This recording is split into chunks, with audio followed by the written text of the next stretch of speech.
Friends welcome to the channel JIV and CIV made simple. So friends ये हमारा AVM practice session day 1 है। तो आज हम लोग दोस्तों 50 क्वेश्चन को प्रैक्टिस करेंगे AVM से, जिसके अंदर न्यूमेरिकल क्वेश्चन, थ्योरेटिकल क्वेश्चन सभी आएंगे। तो फ्रेंड्स इसको आप मॉक टेस्ट की तरह दीजिए। आप समझिए कि आपको ये क्वेश्चन है, आप इसे वीडियो को पॉज कीजिए, पहले खुद से अटैम्प्ट कीजिए और फिर मेरे एक्सप्लेनेशन को समझिए। तो this is the best way that you can inculcate. तो दोस्तों आपको यदि ये सीरीज़ पसंद आएगा तो आप मुझे बताएंगे कमेंट सेक्शन में कि मैं इस सीरीज़ को कंटिन्यू करूँ या ना करूँ। So let's begin our today series with the first question. पहला सवाल है, इसमें दोस्तों सभी तरह के क्वेश्चन आपको मिल जाएंगे। मैक्मिलन बुक से सारा कंटेंट लिया गया है और आपको रिवाइज भी कर पाएंगे सभी फैक्ट को। सबसे पहला क्वेश्चन है कि वर्ड जो स्टैटिस्टिक्स है वो लैटिन वर्ड स्टैटिस्टिज्म से आया है। इसका मतलब क्या होता है? ऑप्शन ए कर रहा है ग्रुप ऑफ नंबर और figure that represent some information of human interest. Option B कर रहा है the political science of many countries. Option C कर रहा है the study of data and how it can be use to make influence about the world. Option D कर रहा है the collection, analysis, interpretation and presentation of data. तो बताइए दोस्तों statistics कहाँ, ये तो पता है आपको स्टैटिस्टिक्स से आया है, इसका मतलब क्या होता है? दोस्तों सही जवाब आप बताइए, सबसे पहले आप बताइए। इसका मैं सही जवाब बताता हूँ। सही जवाब है ऑप्शन नंबर ए। स्टैटिस्टिक्स का मतलब एक ग्रुप ऑफ नंबर होता है या फिगर होता है जो कि कुछ इन्फॉर्मेशन को रिप्रेजेंट करता है ह्यूमन इंटरेस्ट का। सो आप क्वेश्चन को क्लियरली देख पा रहे होंगे। Option number A is the correct answer to this particular question.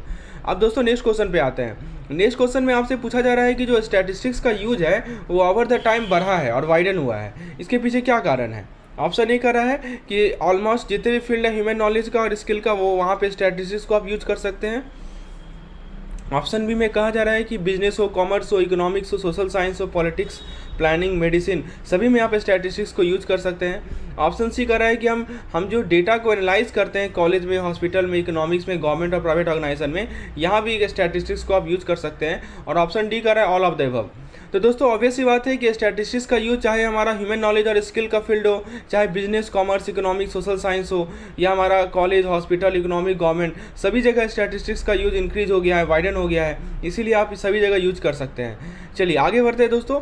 Next question है कि हमारे जो स्टैटिस्टिकल एनालिसिस ऑफ डेटा होते हैं इसके 4 अलग अलग फेज कौन से होते हैं? तो ऑप्शन ए कर रहा है कि collection of data, classification and tabulation of data, analysis of data, interpretation of data. Option B कर रहा है collection, analysis, interpretation and classification. Option C कर रहा है क्लासिफिकेशन, कलेक्शन, एनालिसिस और इंटरप्रिटेशन। और फाइनली कहा जा रहा है analysis, collection, classification, interpretation.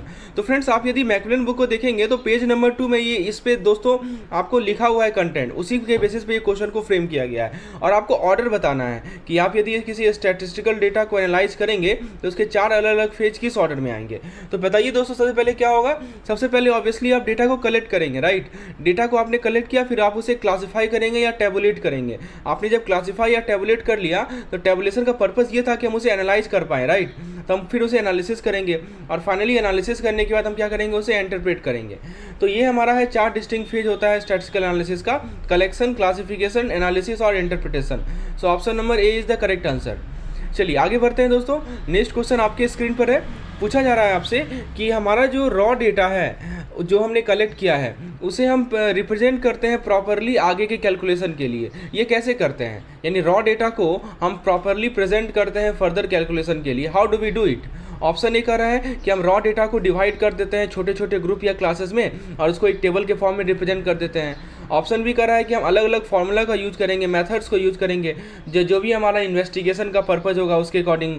Option C कर रहा है कि हम थॉरोली एनालाइज करेंगे डेटा को और रिलेवेंट कंक्लूजन को ड्रॉ करेंगे। ऑप्शन डी कर रहा है ऑल द अबव। तो बताइए रॉ डेटा को हम प्रॉपरली रिप्रेजेंट करना क्यों ज़रूरी है? दोस्तों इसका सही जवाब है कि option number A is the correct answer. देखिए हम रॉ डेटा को डिवाइड कर लेते हैं छोटे ग्रुप में, अलग अलग ग्रुप या क्लासेस में, और उसको एक टेबल के फॉर्म में रिप्रेजेंट करते हैं। That is why raw data collected is to be represented properly for further calculation. दोस्तों नेक्स्ट सवाल है कि हमारा स्टैटिस्टिकल एनालिसिस ऑफ डेटा का फाइनल स्टेज क्या होता है? कलेक्शन, क्लासिफिकेशन, एनालिसिस और इंटरप्रिटेशन। बताइए दोस्तों, बहुत सिंपल क्वेश्चन है। अभी मैंने आपको बताया था पहला होता है कलेक्शन, फिर होता है क्लासिफिकेशन, फिर एनालिसिस करते हैं और फिर फाइनली हम लोग इंटरप्रेट करते हैं। Option D is the correct answer. Next question है कि स्टैटिस्टिक्स इंपॉर्टेंट है बिजनेस में, क्यों? क्योंकि इसको यूज कर सकते हैं आप। ऑप्शन ए कह रहा है कि डिमांड, कॉस्ट, प्राइस, क्वांटिटी और दूसरे इकोनॉमिक फैक्टर को एनालाइज करने में। ऑप्शन बी कह रहा है कि आप लार्ज नंबर ऑफ वेरिएबल का क्या इफेक्ट होता है उसको आप फेयर डिग्री ऑफ एक्यूरेसी के साथ प्रेडिक्ट कर सकते हैं। ऑप्शन सी कह रहा है कि आप ऑप्टिमल डिसीजन ले सकते हैं कि डायरेक्टली आप इवैल्यूएट कर पाएं कि हर एक अल्टरनेटिव कोर्स ऑफ एक्शन का क्या पे ऑफ है। ऑप्शन डी कह रहा है ऑल द अबव। बताइए क्या सही जवाब है? तो ऑब्वियसली स्टैटिस्टिक्स के माध्यम से डिमांड, कॉस्ट, प्राइस, क्वांटिटी सभी को आप एनालाइज कर पाएंगे। लार्ज नंबर ऑफ वेरिएबल का क्या इफेक्ट पड़ता है इसे आप प्रेडिक्ट कर पाएंगे, ऑप्टिमल डिसीजन ले पाएंगे, राइट। तो option number D is the correct answer, all the above is the correct answer. So friends, आगे बढ़ने से पहले आपको मैं एवीएम के कैप्सूल कोर्स के बारे में थोड़ा जानकारी देना चाहता हूं। आप इसके कंटेंट को देख सकते हैं। वन लाइनर पीडीएफ, इसके अंदर आप वन लाइनर पीडीएफ देख पाएंगे। कैप्सूल पीडीएफ, इसके अंदर आप कैप्सूल पीडीएफ देख पाएंगे। क्विक रिवीजन मॉड्यूल वाइज, तो मॉड्यूल डी का क्विक रिवीजन मैंने डाल रखा है। डेली क्विजेज में आप देख सकते हैं दोस्तों कि आपका जून, जुलाई, अगस्त, सितंबर, अक्टूबर, नवंबर इस प्रकार से डेली क्विजेज अरेंज्ड है। प्रीवियस ईयर क्वेश्चन आपको जून का जो सिलेबस चेंज होने के बाद जो जून का प्रीवियस ईयर क्वेश्चन है वो मिल जाएगा आपको। एमसीक्यू विद वन लाइनर आप देख सकते हैं, इसके अंदर डे वाइज एमसीक्यूज अरेंज है। इसमें लगभग 5 से ज़्यादा एमसीक्यूज हैं। सैंपल आपको देखना है तो सैंपल यहाँ पे आप आके देख सकते हैं। और फॉर्मूला पीडीएफ भी दोस्तों, आप फॉर्मूला हमारे पास सारा पीडीएफ अवेलेबल है। तो ये कोर्स आपको एवीएम का कैप्सूल कोर्स है, लास्ट टाइम रिवीजन के लिए मोस्ट इफेक्टिव कोर्स है। तो आप इसको अवेल कर सकते हैं मात्र ₹75 में। ये पार्टिकुलर कूपन कोड को अप्लाई करके तो हमारे ऐप को इंस्टॉल कर लीजिए और इस पार्टिकुलर कोर्स में इन्वॉल्व हो जाइए अपने एवीएम के प्रिपरेशन को अच्छा करने के लिए। दोस्तों नेक्स्ट क्वेश्चन आपके स्क्रीन पर है। पूछा जा रहा है कि स्टैटिस्टिक्स मेडिसिन में क्यों इंपॉर्टेंट है। ऑप्शन ए कह रहा है कि इसके आप प्रपोज मेडिकल ट्रीटमेंट को इन्वेस्टिगेट कर सकते हैं। आप देख सकते हैं कि थेरेपी रिलेटिव बेनिफिट क्या है। आप ऑप्टिमल ट्रीटमेंट कॉम्बिनेशन को इस्टेब्लिश कर सकते हैं। ऑप्शन डी का ऑल द अबव। तो दोस्तों ऑब्वियसली ये सभी हमारा बेनिफिट ही है हमारा स्टैटिस्टिक्स का। Okay, so option D is the correct answer. Next question है कि स्टैटिस्टिक्स इंपॉर्टेंट है वेदर फोरकास्टिंग में, क्यों? क्योंकि ऑप्शन ए कह रहा है कि ये हमारे वेदर को फोरकास्ट करता है, ये वेदर को प्रेडिक्ट करता है। ये फोरकास्ट करता है कि रेन होने का क्या प्रोबेबिलिटी है या स्नो होने का क्या प्रोबेबिलिटी है। ये एनालाइज करता है कि फैक्टर जो कि वेदर को इन्फ्लुएंस करेगा। ऑप्शन डी कह रहा है ऑल द अबव। तो दोस्तों इसका सही जवाब है option number D, all the above. Statistics बहुत इंपॉर्टेंट है वेदर फोरकास्टिंग में, क्योंकि इससे आप वेदर प्रेडिक्ट करेंगे, रेन या स्नो का प्रोबेबिलिटी फोरकास्ट करेंगे, एनालाइज करेंगे वो फैक्टर को जो कि हमारे इन्फ्लुएंस को वेदर को इन्फ्लुएंस करेगा, यानी ये सभी को।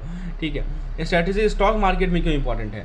देखिए ऑप्शन ए कह रहा है कि स्टॉक मार्केट के पर्सपेक्टिव में कि फोरकास्ट करता है स्टॉक प्राइस को, कैलकुलेट करता है रिस्क और रिटर्न को, अलग अलग इन्वेस्टमेंट का एनालाइज करता है, अलग अलग म्यूचुअल फंड के परफॉर्मेंस को। Option number D, yes option D is the correct answer, all the above. यानी स्टैटिस्टिक्स इन सभी कारणों से स्टॉक मार्केट में बहुत इंपॉर्टेंट है। नेक्स्ट क्वेश्चन है कि बैंकिंग में क्यों इंपॉर्टेंट है। क्रेडिट पॉलिसी डिसाइड करना, किसी बैंक के फाइनेंशियल परफॉर्मेंस को एनालाइज करना, फ्रॉड डिटेक्ट करना, all the above.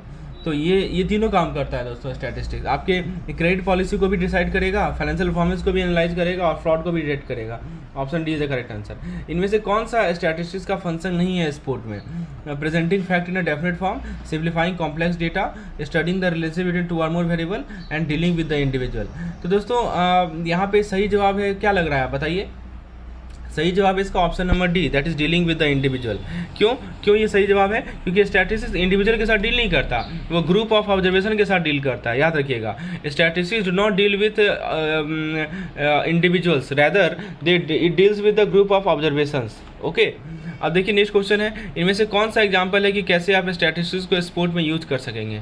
Option A कह रहा है कि एक टीम एनालाइज करती है अपनी शूटिंग परसेंटेज को ये देखने के लिए कि कहाँ ये इम्प्रूव कर सके। ऑप्शन बी कह रहा है कि कोच ट्रैक करते हैं कितना पासेज है जो कि प्रत्येक प्लेयर कर रहे हैं, ये देखने के लिए कि सबसे ज़्यादा टर्नओवर किसका होगा। ऑप्शन सी कह रहा है कि प्लेयर जो है अपने पर्सनल स्टैट का ध्यान रखता है, ये देखने के लिए कि कैसे वो परफॉर्म कर रहा है अपने प्रीवियस सीजन के कंपैरिजन में। ऑप्शन डी कह रहा है ऑल ऑफ द अबव। तो दोस्तों बाकी आप देख सकते हैं ना, ये जो ऑप्शन ए बी सी है, तीनों के तीनों एग्जाम्पल है कैसे स्टैटिस्टिक्स को आप स्पोर्ट में यूज़ कर सकते हैं। ठीक है। नेक्स्ट क्वेश्चन है कि स्टैटिस्टिक्स का स्पोर्ट में क्या लिमिटेशन है। ऑप्शन ए कह रहा है कि आपका स्टैटिस्टिक्स बाइज, लिमिटेशन पूछा जा रहा है, समझे। स्टैटिस्टिक्स बाइज हो सकता है, मतलब बाइसनेस हो सकता है। ठीक है। नेक्स्ट है कि स्टैटिस्टिक्स को आप क्वांटिटेटिव डेटा के साथ यूज करेंगे।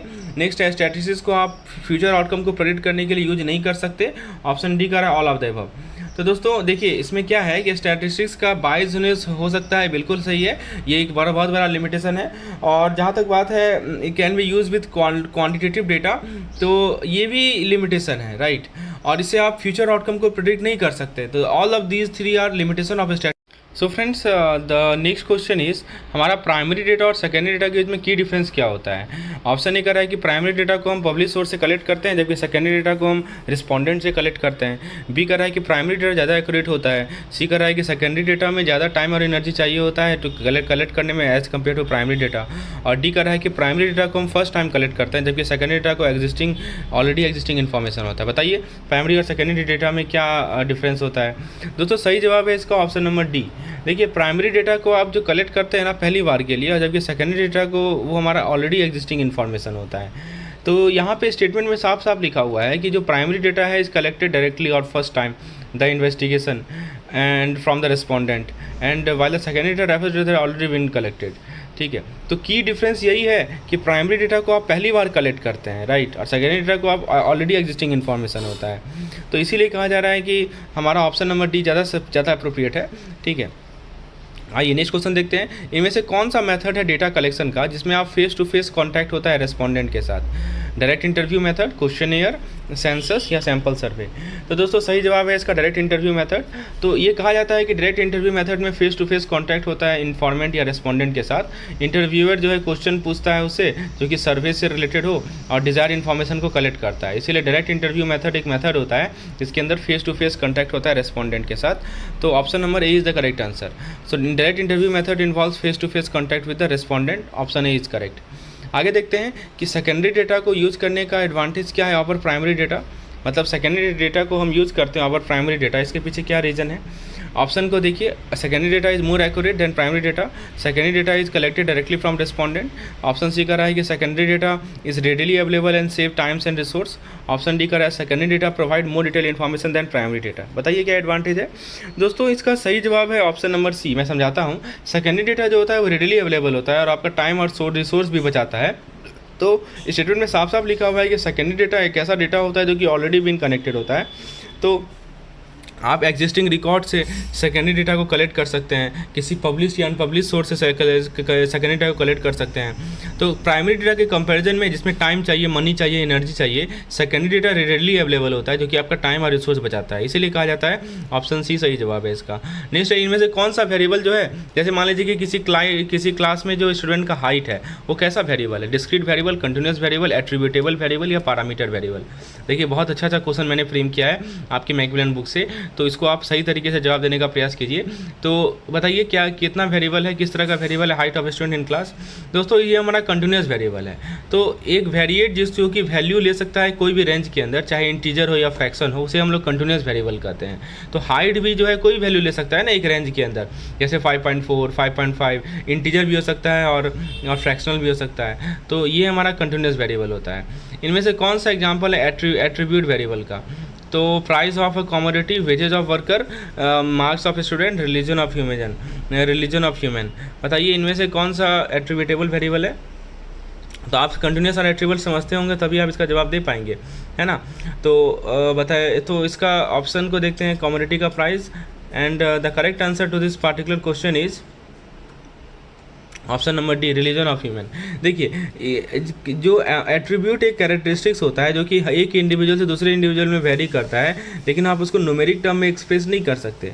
तो यहाँ पे जो ऑप्शन दिया हुआ है ना, जिसमें आप प्राइस हो गया, वेज हो गया, मार्क्स हो गया, इन सभी को न्यूमेरिक टर्म में एक्सप्रेस कर सकते हैं, लेकिन ह्यूमन जो है ना वो नॉन न्यूमेरिक कैरेक्टरिस्टिक्स है, इसीलिए ये हमारा एट्रीब्यूट वेरिएबल का एक बेस्ट एग्जांपल है।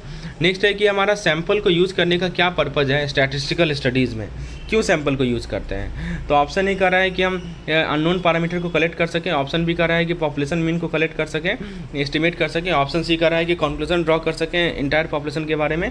ऑप्शन डी कर रहा है कि डेटा की वेरिएबिलिटी को कम कर सकें। दोस्तों इसका सही जवाब है कि हम इंटायर पॉपुलेशन के बारे में कंक्लूजन ड्रॉ कर सकें। तो देखिए एक सैंपल एक रिप्रेजेंटेटिव पार्ट होता है पॉपुलेशन का, जिसको हम सेलेक्ट करते हैं ताकि अपने समय और मनी को बचा सकें। तो हम सैंपल को स्टडी करके ना हम कंक्लूजन निकाल सकते हैं इंटायर पॉपुलेशन के बारे में। इसीलिए कहा जाता है कि सैंपल को यूज़ करने का पर्पज़ यही है कि हम इन्फ्रेंस ड्रॉ करें और कंक्लूजन निकालें इंटायर पॉपुलेशन के बारे में। ठीक है, इसीलिए कहा जाता है to draw conclusion about the entire population. Sample से यही फ़ायदा होता है। क्लास विड्थ का क्या पर्पज़ है फ्रीक्वेंसी डिस्ट्रीब्यूशन टेबल में। तो रेंज ऑफ वैल्यू पता करना प्रत्येक क्लास में, एवरेज फ्रीक्वेंसी ऑफ डेटा पता करना, डेटा की वेरिएबिलिटी को मेज़र करना हर एक क्लास में, और प्रत्येक क्लास इंटरवल के लेंथ को मेज़र करना। बताइए क्या सही जवाब है। दोस्तों सही जवाब है कि हर एक क्लास इंटरवल के लेंथ को डिटरमाइन करना, ये मेन पर्पज़ है हमारे क्लास विड्थ का, क्योंकि क्लास विड्थ का फॉर्मूला जानते ही ना आप, ठीक है। तो क्लास विड्थ होता है हमारा अपर और लोअर क्लास लिमिट के बीच का डिफरेंस। तो ये बताता है आपको कि एक प्रत्येक क्लास इंटरवल का साइज़ क्या है। तो option D is the correct answer.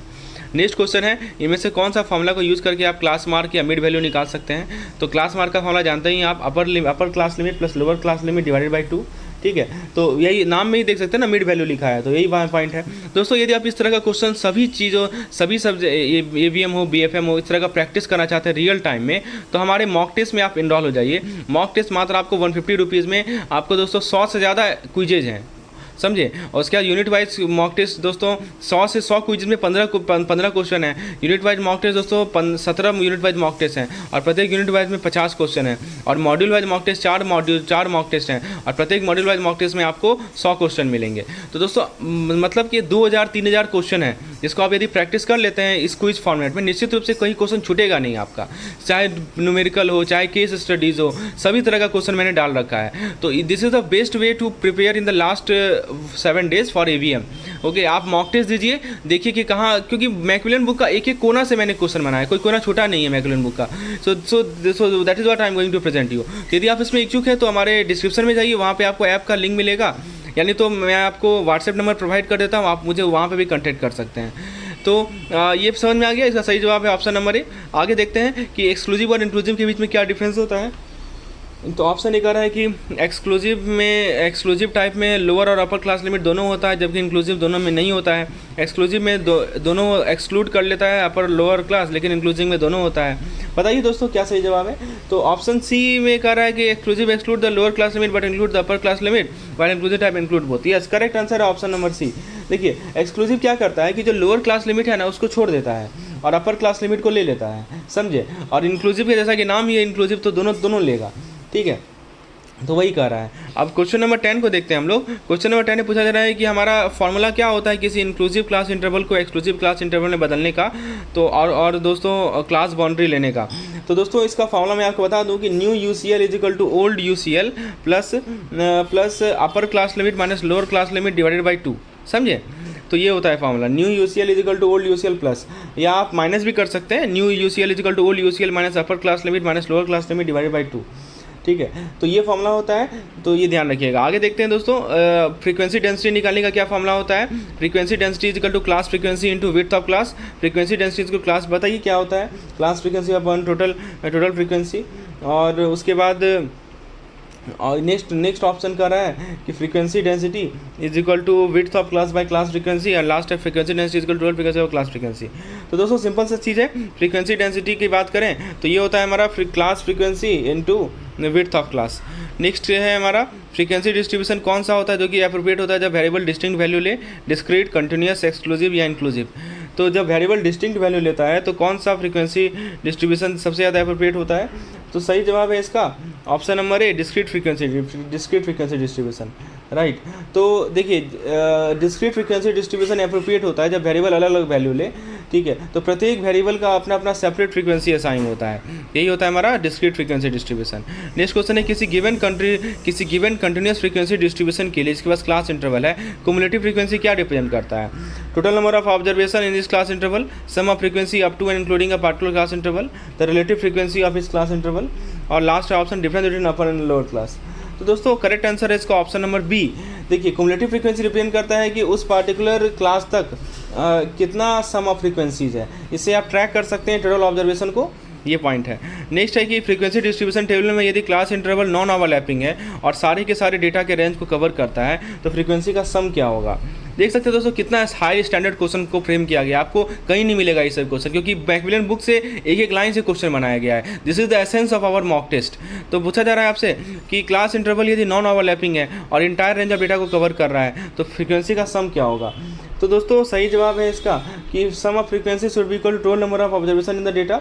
तो करेक्ट आंसर होगा इसका option number B, that is total number of observation in the data. Next question है किसी गिवन फ्रीक्वेंसी डिस्ट्रीब्यूशन के लिए क्या इन्फॉर्मेशन डिराइव कर सकते हैं cumulative frequency distribution of less type. देखिए दो तरह का होता है क्युमुलेटिव फ्रीक्वेंसी डिस्ट्रीब्यूशन, एक लेस टाइप का, एक मोर देन टाइप का। तो लेस देन टाइप से आप क्या क्या इन्फॉर्मेशन डिराइव कर सकते हैं, range of data, median of data, mode of data, sum of all frequency. तो क्युमुलेटिव फ्रीक्वेंसी जो हमारा लेस देन टाइप होता है उसके अंदर इन्फॉर्मेशन होता है कि total frequency up to the class interval, ठीक है। तो इससे आप एनालाइज कर सकते हैं कि परसेंटाइल के टर्म में डिस्ट्रीब्यूशन क्या है। तो करेक्ट आंसर है इसका ऑप्शन नंबर बी, यानी मीडियन ऑफ द डेटा। तो फ्रेंड्स ये था हमारा ये सेशन। Friends we have CIB question bank for you. तो इस क्वेश्चन बैंक के कंटेंट को आप देख सकते हैं, यानी 5 सब्जेक्ट के आपको MCQs मिल जाएंगे, जैसे BFM, AVM, AVFM। BFM में जैसे आप देख सकते हैं मॉड्यूल वाइज अरेंज है, इसके अंदर केस स्टडीज क्वेश्चन बैंक। जैसे मॉड्यूल B में जाएंगे तो यूनिट वाइज अरेंज है, मॉड्यूल MCQs यूनिट वाइज। उसके अलावा मॉड्यूल C में जाएंगे तो यूनिट वाइज सब कुछ अरेंज है। इसके अलावा दोस्तों आपके लिए मैंने प्रीवियस ईयर क्वेश्चन भी डाल रखा है। इलेक्टिव पेपर का आप देखें तो HRM, rural, IT, central banking और रिस्क मैनेजमेंट सभी का आपको कंटेंट मिल जाएगा। तो यदि आप इस पार्टिकुलर क्वेश्चन बैंक को ऑप्ट कर सकते हैं, ऑप्ट करना चाहते हैं, तो आप एक हमारा कूपन कोड है 40% डिस्काउंट का, आप इसे यूज कर सकते हैं, Learn40 ऑफ। ठीक है, तो आपको मात्र 770 रुपीज़ में ये 5 सब्जेक्ट का क्वेश्चन बैंक मिल जाएगा और ड्यूरेशन रहेगा 6 मंथ का। So if you want to avail this particular course question bank, so you can just go to our app section. App का लिंक आपको डिस्क्रिप्शन में मिलेगा, ऐप को इंस्टॉल कर लीजिए, और यानी तो मुझे व्हाट्सएप कर सकते हैं नंबर पर जो कि मैंने डिस्क्रिप्शन में प्रोवाइड कर रखा है। फ्रेंड्स आइए कुछ और क्वेश्चन को डिस्कस करते हैं हम लोग। पूछा जा रहा है कि नॉन रैंडम जजमेंट सैम्पलिंग और रैंडम सैम्पलिंग में क्या डिफरेंस है, मेन डिफरेंस। ऑप्शन ये कर रहा है कि नॉन रैंडम सैम्पलिंग जो होता है वो पर्सनल ओपिनियन और एक्सपीरियंस के बेसिस पे होता है, जबकि रैंडम सैम्पलिंग के अंदर सारा आइटम होता है पॉपुलेशन का। नॉन रैंडम सैम्पलिंग ज़्यादा कन्वीनियंट है, सुटेबल है रिगरस स्टैटिस्टिकल एनालिसिस के लिए, जबकि रैंडम सैम्पलिंग जो है पर्सनल ओपिनियन और एक्सपीरियंस पे बेस्ड होता है। नॉन रैंडम सैम्पलिंग के अंदर सारे आइटम्स होते हैं पॉपुलेशन में, जबकि रैंडम सैम्पलिंग जो होता है पर्सनल ओपिनियन और एक्सपीरियंस पे बेस्ड होता है। नॉन रैंडम सैम्पल जो होता है वो पायलट टेस्ट के लिए यूज सुटेबल होता है, जबकि रैंडम सैम्पलिंग ज़्यादा कन्वीनियंट होता है, इसको आप सक्सेसफुली यूज़ कर सकते हैं बिना वैलिडिटी टेस्ट किए हुए। तो बताइए क्या सही जवाब है। नॉन रैंडम सैम्पलिंग जो होता है वो पर्सनल ओपिनियन और एक्सपीरियंस पे बेस्ड होता है, जबकि रैंडम सैम्पलिंग के अंदर सारे आइटम्स होते हैं पॉपुलेशन के। Option A is the correct answer. Next question है कि आप किसी ओपिनियन सर्वे को जो कंडक्ट करते हैं किसी वुमेन बिल पे, तो क्या बाइस हो सकता है रिपोर्टेड रिजल्ट में। मान लीजिए कि आप एक ओपिनियन सर्वे कंडक्ट कर रहे हैं किसी वुमेन बिल पे, तो बाइसनेस क्या आ सकता है। जेंडर बाइस हो सकता है क्योंकि इंटरव्यूइंग ज़्यादा वुमेन को आपने इंटरव्यू कर लिया। रीजनल बाइस हो सकता है कि आप न्यूज़पेपर पब्लिशर को इंटरव्यू कर लें अलग अलग एरिया से। बाइस हो सकता है रूरल एरिया के प्रति, क्योंकि आप इंटरव्यू कर रहे हैं वुमेन को सिटीज़ और रूरल एरिया में। बाइस हो सकता है नेशनल न्यूज़पेपर पब्लिशर के प्रति, क्योंकि आप उनको सर्वे में इंक्लूड कर रहे हैं। तो दोस्तों बताइए क्या सही जवाब है इसका। तो देखिए यदि हम ओपिनियन सर्वे कंडक्ट करते हैं वुमेन बिल में, तो इसमें बाइस यहाँ आ सकता है। उसमें बाइसनेस हो सकता है कि आपने क्या किया है, जेंडर बाइस एक सबसे कॉमन बाइस है, राइट। तो आपने ज़्यादा वुमेन को ही इंटरव्यू कर लिया। Option A is the correct answer. ये सिंपल रैंडम सैम्पलिंग का मेन कैरेक्टरिस्टिक्स क्या है। ऑप्शन ए कह रहा है कि प्रत्येक पॉसिबल सैंपल के पास इक्वल प्रोबेबिलिटी होता है सेलेक्ट होने का। ऑप्शन बी कह रहा है कि सैंपल को सेलेक्ट किया जाता है स्पेसिफिक क्राइटेरिया या कैरेक्टरिस्टिक्स के बेसिस पे। ऑप्शन सी कह रहा है कि पॉपुलेशन को स्ट्रेटा में डिवाइड किया जाता है। ऑप्शन डी कह रहा है कि sample are selected in systematic pattern. बताइए सिंपल रैंडम सैम्पलिंग का बेसिक कैरेक्टरिस्टिक्स क्या है। देखिए सिंपल से बात है कि ये प्रत्येक सैंपल का इक्वल प्रोबेबिलिटी होता है सेलेक्ट होने का। ऑप्शन ए करेक्ट आंसर है। अब पूछा जा रहा है कि सैम्पलिंग विथ रिप्लेसमेंट और सैम्पलिंग विदाउट रिप्लेसमेंट के बीच में मेन डिफरेंस क्या है। ऑप्शन ए कह रहा है कि सैम्पलिंग विथ रिप्लेसमेंट जो है सेम आइटम को अलाउ करता है कि वो मल्टीपल टाइम सेलेक्ट हो, और सैम्पलिंग विदाउट रिप्लेसमेंट जो है अलाउ नहीं करता। फिर बी कह रहा है कि सैम्पलिंग विदाउट रिप्लेसमेंट अलाउ करता है कि सेम आइटम को मल्टीपल टाइम सेलेक्ट हो, या विथ रिप्लेसमेंट जो है अलाउ नहीं करता। फिर कह रहा है कि विथ रिप्लेसमेंट में लार्जर सैम्पल साइज चाहिए as compare to sampling without replacement. और डी कह रहा है कि sampling without replacement require larger sample size compare to sampling with replacement. तो दोस्तों इसका सही जवाब है ऑप्शन नंबर ए कि सैम्पलिंग जो रिप्लेसमेंट के साथ होता है वो सेम आइटम को अलाउ करता है कि मल्टीपल टाइम सेलेक्ट हो। ठीक है, तो ये पॉइंट है, option A is the correct answer. Next question है कि रैंडम सैम्पलिंग के कंटेक्स्ट में इन्फिनाइट पॉपुलेशन का क्या मतलब होता है। पॉपुलेशन जिसके अंदर बहुत सारे नंबर ऑफ आइटम हो, पॉपुलेशन जिसको आप रीजनेबल पीरियड ऑफ टाइम में इनमरेट ना कर सकें, पॉपुलेशन जिसके अंदर फिजिकल और थ्योरेटिकल ऑब्जेक्ट हो, पॉपुलेशन जो कि continuously time over the time grow हो रहा हो। दोस्तों सही जवाब है कि पॉपुलेशन जिसको आप रीजनेबल पीरियड ऑफ टाइम में इनमरेट ना कर सकें, यही होता है हमारा इन्फिनाइट पॉपुलेशन। मतलब आप बता ही नहीं सकते हैं कि इस समय में कि कितना हमारे पास नंबर है, right. Option B is the correct answer. Next question है कि रैंडम सैंपल को कैसे यूज़ कर सकते हैं, रैंडम नंबर को कैसे यूज़ कर सकते हैं रैंडम सैंपल को सेलेक्ट करने के लिए। प्रत्येक इंडिविजुअल को एक रैंडम नंबर असाइन करके और इंडिविजुअल को जो हाईएस्ट नंबर है उसे सेलेक्ट करके एक sequence of random number generate करके और इंडिविजुअल को सेलेक्ट करके based on the digit of sequence by using random number to determine sample size and characteristics of the population by using random number to shuffle the slip of paper containing the name of individual. तो random number को कैसे use कर सकते हैं कि आप random sample select करें। तो सही जवाब है इसका कि आप एक सीक्वेंस जनरेट करेंगे रैंडम नंबर का और इंडिविजुअल को सेलेक्ट करेंगे based on digit of sequence. Next question है सिस्टमेटिक सैम्पलिंग और सिंपल रैंडम सैम्पलिंग के बीच में डिफरेंस क्या होता है।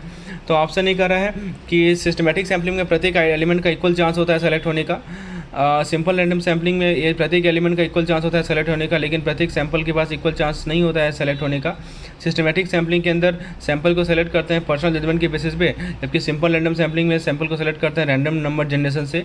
और ऑप्शन डी का है कि सिस्टमेटिक सैम्पलिंग में लार्जर सैंपल साइज चाहिए as compare to simple random sampling. बताइए सिस्टमेटिक और सिंपल रैंडम में क्या डिफरेंस है? सिंपल रैंडम तो मैंने आपको पहले ही बताया था।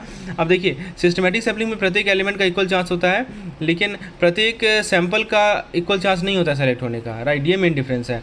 और मैंने क्या बोला था सिंपल रैंडम सैम्पलिंग में सभी सैंपल का सेम चांस होता है सेलेक्ट होने का।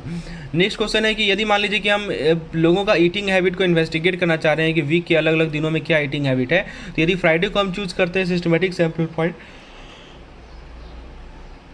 तो हम कौन सा इशू इनकाउंटर कर सकते हैं? Sample may not be representative of the overall population, Fridays are less likely to be chosen due to their association with weekend, people tend to eat out more frequently on Friday, systematic sampling is not suitable for eating habit. तो दोस्तों सही जवाब है इसका, लोग जो है ज़्यादा फ्रिक्वेंटली खाते हैं फ्राइडेज़ में, जिससे बायस रिजल्ट हो जाता है। तो ये सभी क्वेश्चंस हैं। नेक्स्ट क्वेश्चन है कि सैम्पलिंग डिस्ट्रीब्यूशन जो मीन का होता है वो क्या रिप्रेजेंट करता है? Distribution of population mean, distribution of all possible sample mean, distribution of standard error, distribution of sampling error. सही जवाब है इसका distribution of all possible sample mean. तो सैम्पलिंग डिस्ट्रीब्यूशन जो मीन का होता है ना, वो रिप्रेजेंट करता है जितने भी सैंपल के मीन्स हैं उनके डिस्ट्रीब्यूशन को, ठीक है। तो ये इन्फॉर्मेशन प्रोवाइड करता है कि वेरिएबिलिटी क्या है, सैंपल मीन का कैरेक्टरिस्टिक्स क्या है, जिसके बारे में जिसके बेसिस पे आप पॉपुलेशन मीन के बारे में जानकारी ले सकते हैं। सेकंड क्वेश्चन है कि क्यों ये जरूरी है सैम्पलिंग डिस्ट्रीब्यूशन को समझना, ताकि पॉपुलेशन के साइज को डिसाइड कर सकें, स्टैंडर्ड डेविएशन ऑफ पॉपुलेशन को एस्टिमेट कर सकें, जो हमारा स्मॉलेस्ट सैंपल साइज है उसे सेलेक्ट कर सकें रिलायबल रिजल्ट के लिए। और ऑप्शन डी कह रहा है कि हम वेरिएबिलिटी को एनालाइज कर सकें सैंपल के मीन में और स्टैटिस्टिकल इन्फ्रेंस ले सकें। तो दोस्तों सैम्पलिंग डिस्ट्रीब्यूशन को समझना बहुत ज़रूरी है, ताकि आप समझ पाएँ कि स्टैटिस्टिशियन को ये अलाउ करता है कि वो वेरिएबिलिटी को एनालाइज कर पाएँ सैंपल मीन में और स्टैटिस्टिकल इन्फ्रेंस ले पाएँ पॉपुलेशन के पैरामीटर के बारे में। तो सैंपल के मीन के डिस्ट्रीब्यूशन को एग्जामिन करके रिसर्चर एस्टिमेट कर सकते हैं कि क्या प्रिसीजन है, क्या एक्यूरेसी है उनके सैंपल एस्टिमेट का, फिर कंपैरिजन कर सकते हैं, हाइपोथेसिस को टेस्ट कर सकते हैं और पॉपुलेशन के बारे में कंक्लूजन को ड्रॉ कर सकते हैं। नेक्स्ट क्वेश्चन है कि स्टैंडर्ड डेविएशन जो होता है सैम्पलिंग डिस्ट्रीब्यूशन का, वो क्या रिप्रेजेंट करता है? पॉपुलेशन मीन के वेरिएबिलिटी को, सैंपल मीन के एक्यूरेसी को, पॉपुलेशन के साइज को, variability in sampling mean due to chance error. तो सही जवाब है इसका कि variability in sample mean due to chance error. जो हमारा स्टैंडर्ड डेविएशन होता है ना, वो डिपेंड करता है variability in sample mean due to chance error in the sampling process. तो ये दोस्तों स्प्रेड को या डिस्पर्सन को क्वांटिफाई करता है सैंपल मीन का around the population mean. Next है हमारा कि सैम्पलिंग डिस्ट्रीब्यूशन का क्या पर्पज़ है? ऑप्शन ए कह रहा है कि मीन को डिटरमाइन करना और स्टैंडर्ड डेविएशन को डिटरमाइन करना पॉपुलेशन का। नेक्स्ट ऑप्शन है कि जितने भी पॉसिबल वैल्यू ऑफ स्टैटिस्टिक्स हैं उनके डिस्ट्रीब्यूशन को डिस्क्राइब करना। ऑप्शन सी कह रहा है कि मीन और प्रोपोर्शन के जो स्टैंडर्ड एरर है उसे कैलकुलेट करना। ऑप्शन डी कह रहा है कि वेरिएबिलिटी जो हमें सैंपल में ऑब्जर्व होता है उसको एस्टिमेट करना। तो सैम्पलिंग डिस्ट्रीब्यूशन का पर्पस बता दीजिए। सही जवाब है इसका कि सैम्पलिंग डिस्ट्रीब्यूशन डिस्क्राइब करता है कि जितने भी पॉसिबल वैल्यू हैं स्टैटिस्टिक्स के उनमें क्या डिस्ट्रीब्यूशन है, इसको हम ऑब्टेन कर सकते हैं सभी possible sample of particular size से। नेक्स्ट क्वेश्चन है हमारा कि what term refers to the standard deviation of distribution of sample mean. तो ऑप्शन ए है sampling error, standard deviation, standard error of the mean, standard deviation of the population. तो जो हमारा standard deviation होता है डिस्ट्रीब्यूशन ऑफ सैंपल मीन, तो इसके लिए कौन सा टर्म यूज़ करते हैं? सही जवाब है इसका स्टैंडर्ड एरर ऑफ मीन। तो जो हमारा डिस्ट्रीब्यूशन ऑफ सैंपल मीन है, इसका स्टैंडर्ड डेविएशन का हम लोग स्टैंडर्ड एरर भी कहते हैं। ये मेज़र करता है किस एक्सटेंट तक मीन वैरी करेगा सैम्पलिंग प्रोसेस में चांस एरर आने के कारण। तो ये इंडिकेट करता है प्रिसीजन और एक्यूरेसी को, सैंपल मीन को यूज़ करने का जो प्रिसीजन और एक्यूरेसी है। स्टैंडर्ड एरर स्टैटिस्टिक्स का क्या इंडिकेट करता है? Size of the chance error in the sampling process, accuracy of the population statistics, mean and standard deviation of the sampling distribution, variability in the observed mean of sample। तो standard error major करता है कि chance error का क्या size है, ठीक है। तो इसके स्टैंडर्ड एरर को हम लोग कहते हैं standard error of the mean of the proportion. ये इंडिकेट करता है चांस एरर और variability that can occur in the sampling process. Next question है हमारा कि सपोज हमारे पास 1800 सैम्पल मीन है, पॉपुलेशन मीन है 1700, स्टैंडर्ड डेविएशन 50 दे रखा है, समझे। आपको जेड वैल्यू बताना है। जेड वैल्यू निकालना आता है कि नहीं आता है बताइए? Z value, do you know how to calculate the Z value? Z value का फॉर्मूला क्या X minus mu bar upon sigma, यही होता है ना जेड वैल्यू का फॉर्मूला। तो वही फॉर्मूला को आपको यहाँ यूज़ करना है, ठीक है। एक्स कितना है इसको आप कैलकुलेट खुद से कीजिए दोस्तों। यहाँ पे देखिए एक्स हमारा सैंपल मीन होता है, म्यू हमारा पॉपुलेशन मीन होता है, सिग्मा होता है हमारा स्टैंडर्ड डेविएशन। तो यहाँ पे सैंपल मीन कितना है? एक्स की जगह लिख दीजिए आपका 1800 1800, पॉपुलेशन मीन कितना है 1700। तो 1800 माइनस 1700 आपका 100 हो जाएगा नोमिनेटर में और सिग्मा हो जाएगा 50, तो यानी 2 हो जाएगा, 2 हमारा क्या हो जाएगा, जेड वैल्यू, समझे। ऑप्शन बी सही जवाब है। नेक्स्ट क्वेश्चन है कि स्टैंडर्ड नॉर्मल वेरिएबल का जो प्रोबेबिलिटी होता है 1.5 -1.5 वो इतना दिया हुआ है, तो क्या प्रोबेबिलिटी है कि वेरिएबल जो है वो z इजिकल टू 0.75 हो या z इजिकल टू 1.25 हो, क्या प्रोबेबिलिटी है बताइए। तो इसमें देखिए जब वैल्यूज़ का अपोजिट साइन होता है ना तो हम प्रोबेबिलिटी को ऐड कर देते हैं, ये याद रखिएगा। तो जो प्रोबेबिलिटी है वेरिएबल का इस रेंज के बीच में होने का वो क्या हो जाएगा, दोनों को जोड़ दीजिए, समझे। आपका ये हो जाएगा 0.62475। नेक्स्ट क्वेश्चन है कि यदि स्टैंडर्ड डेविएशन पॉपुलेशन का 20 दे रखा है, सैंपल साइज 25 दे रखा है, तो स्टैंडर्ड एरर ऑफ मीन क्या होगा। तो सिग्मा अपॉन रूट एन याद है कि नहीं आपको, याद है ना, sigma upon root N. Sigma क्या होता है, पॉपुलेशन का स्टैंडर्ड डेविएशन, और एन क्या है, सैंपल साइज है। तो पॉपुलेशन का स्टैंडर्ड डेविएशन ये 20 दे रखा है, तो 20 को नोमीटर में डाल दीजिए, और एन हमारा 25 है, तो अंडर रूट 25 5 हो जाएगा, तो 20/5 4 होता है, तो ऑप्शन सी सही जवाब है। ऐसे समझिए कि एक चीज़ को मैं सिंपल भाषा में समझा रहा हूँ। नेक्स्ट क्वेश्चन है आपके पास कि population from which the sample are drawn is not normally distributed. जिस पॉपुलेशन से आपने सैंपल को ड्रॉ किया उसमें वो नॉर्मल डिस्ट्रीब्यूशन नहीं है। लेकिन दोस्तों सैम्पलिंग डिस्ट्रीब्यूशन का कौन सा प्रॉपर्टी है जो कि यहाँ पे सही से होल्ड होता है। ऑप्शन ए कह रहा है कि mean of the sampling distribution is equal to population mean, the standard deviation of the sampling distribution is equal to population standard deviation, the shape of the sampling distribution is normally distributed, the variability of sample mean is larger than the population variability. तो दोस्तों सही जवाब है कि यहाँ पे जो sampling distribution का मीन होता है वो पॉपुलेशन मीन के बराबर होता है। ये प्रॉपर्टी सही होता है regardless of the distribution of population. Next question है कि इनमें से कौन सा सही कथन है जब पॉपुलेशन नॉर्मली डिस्ट्रीब्यूटेड ना हो। ऑप्शन ए कह रहा है कि sampling distribution of mean will always normally distributed, the standard error of mean will be 0, the mean of the sampling distribution will be greater than the population mean, the shape of the sampling distribution will be skewed. तो कौन सा सही है ये पूछा जा रहा है। तो ऑब्वियसली ऑप्शन डी सही है कि जब भी आपका पॉपुलेशन नॉर्मली डिस्ट्रीब्यूटेड नहीं होगा तो आपका जो बेल शेप कर्व बनता है ना वो क्या हो जाएगा, स्क्यू हो जाएगा। तभी ना देखिए नॉर्मल डिस्ट्रीब्यूशन बनता है तभी ना हम बोलते हैं कि उसका स्क्यूनेस 0 है। लेकिन जब आपका आप पढ़े हैं ना कोएफिशिएंट ऑफ स्क्यूनेस होता है तो जिसको बीटा 2 हम कहते हैं तो वो 0 है, बीटा 1 0 है। लेकिन यहाँ पे जब आपका नॉर्मल डिस्ट्रीब्यूशन है ही नहीं तो वो तो स्क्यूड होगा ही होगा, या तो लेफ्ट स्क्यूड होगा या राइट स्क्यूड होगा। नेक्स्ट है कि हम सारे पॉसिबल सैंपल को लेने का और कंप्यूट करने का क्या पर्पस है। पॉपुलेशन मीन निकालना, स्टैंडर्ड डेविएशन कैलकुलेट करना, हाइपोथेसिस टेस्ट करना पॉपुलेशन मीन के बारे में, और ऑप्शन डी कर रहा है कि range of population value determine करना। तो सही जवाब है इसका कि आप पॉपुलेशन मीन को डिटरमाइन कीजिए। तो जितने भी पॉसिबल सैंपल हैं और उन्हें कंप्यूट करते हैं सैंपल के मीन को, हम एस्टिमेट कर सकते हैं कि पॉपुलेशन मीन क्या है। सो फ्रेंड्स नेक्स्ट क्वेश्चन हम लोग देखते हैं। नेक्स्ट क्वेश्चन आपके स्क्रीन पर है, पूछा जा रहा है आपसे कि इनमें से कौन सा रिक्विजिट नहीं है एक अच्छे सेंट्रल टेंडेंसी का, अच्छा मेजर है सेंट्रल टेंडेंसी का। देखिए हर एक तरह का क्वेश्चन मैं आपको प्रोवाइड कर रहा हूँ। Okay, so do like this session if you feel that this video useful to you, and if you want me to bring more such videos, so please show your support by liking this particular session, so that this will reach to all more CIB aspirant and they can also prepare all this content. Now which of the following is not a requisite of a good measure of central tendency। पहला है कि ये simple हो समझने में और calculate करने में, ये सारे ऑब्जर्वेशन पे बेस्ड हो, ये किसी सैम्पलिंग में फ्लक्चुएशन से अफेक्टेड हो या इंटरप्रेट करने में आसान हो। दोस्तों सही जवाब है ऑप्शन सी। ऑब्वियस सी बात है ये फ्लक्चुएशन से अफेक्ट नहीं होना चाहिए, तो यहाँ नॉट लिखा है इसलिए ऑप्शन सी सही जवाब है। सेंट्रल टेंडेंसी का कौन सा मेजर है जो कि मोस्ट कॉमनली यूज करते हैं और आसान होता है कंप्यूट करने का, मीडियन, मोड, अर्थमेटिक मीन या ज्योमेट्रिक मीन। सही जवाब है arithmetic mean, bar bar arithmetic mean he use करते हैं।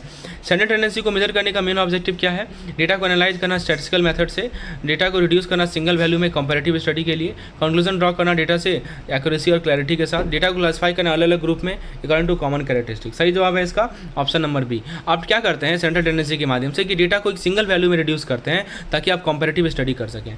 इनमें से कौन सा रिक्विजिट नहीं है good measure of central tendency, तो ये मैंने आपको बताया पहले ही, इस क्वेश्चन बताया। कौन सा सेंट्रल टेंडेंसी का मेजर है जो कि मोस्ट कॉमनली यूज किया जाता है, I think we have discuss it. अब जैसे देखिए यहाँ पे कुछ डाटा है, आपको मैथमेटिक्स में जो 10 स्टूडेंट ने स्कोर किया वो डाटा दिया हुआ है, आपको एक्स का वैल्यू बताना है। तो अब ये तो बहुत सिंपल क्वेश्चन है, सभी को जोड़ दीजिए और बाई 10 कर दीजिए और इज इक्वल टू 30 कर दीजिए, एक्स निकालिए। ठीक है, एक्स निकालिए, बताइए क्या आएगा। मैं आपको आंसर बता देता हूँ, इसका सही जवाब है ऑप्शन नंबर डी। एक बार आप खुद ट्राई कीजिए, देखिए 32 आ रहा है कि नहीं आ रहा है। अब जैसे यहाँ पे देखिए डाटा जो है वो अभी ऊपर वाला अनग्रुप डेटा था, अब ग्रुप डेटा कर दिया है, तो आप कैसे अर्थमेटिक में निकालेंगे। तो summation of F I times X I, denominator में F I X I plus F1 x1 plus F2 x2 plus F3 x3 plus F4 x4 dot dot dot dot plus divided by F1 plus F2 plus F3 plus F4। इसको use कर लीजिए तो आपको arithmetic mean मिल जाएगा। ठीक है। अब यहाँ पे क्लास इंटरवल डाल दिया था, क्लास इंटरवल में हम लोग क्लास मार्क लेते हैं, तो हर एक क्लास इंटरवल का क्लास मार्क निकाल लीजिए, उसको फ्रीक्वेंसी से मल्टीप्लाई कर लीजिए और जोड़ जाड़ के सबको नोमिनेटर में डाल दीजिए, डिनोमिनेटर में फ्रीक्वेंसी को जोड़ लीजिए, तो आपका 54 से बराबर कीजिएगा तो इक्वेशन बनेगा, सॉल्व कीजिएगा तो आपका करेक्ट आंसर आ जाएगा ऑप्शन नंबर बी, 9 का बी आंसर होगा। ठीक है दोस्तों, ये सब आप क्वेश्चन मैंने करवाया हुआ है अपने चैनल पे, तो आप इसको देख सकते हैं। यदि आपसे कंबाइंड अर्थमेटिक मीन पूछे तो n1 x1 plus n2 x2 upon n1 plus n2 ये फॉर्मूला होता है, याद रखिएगा। ठीक है, तो फ्रेंड्स ये था हमारा आज का सेशन, होपफुली आपने एंजॉय किया होगा। कैसा लगा आपका सेशन जरूर कमेंट सेक्शन में लिखिए। If you want more such videos please write down in the comment section, I will provide you on daily basis this question set so that you can your practice become more clear, and if you want to get practice of all these questions, do enroll in our mock test program. Thank you.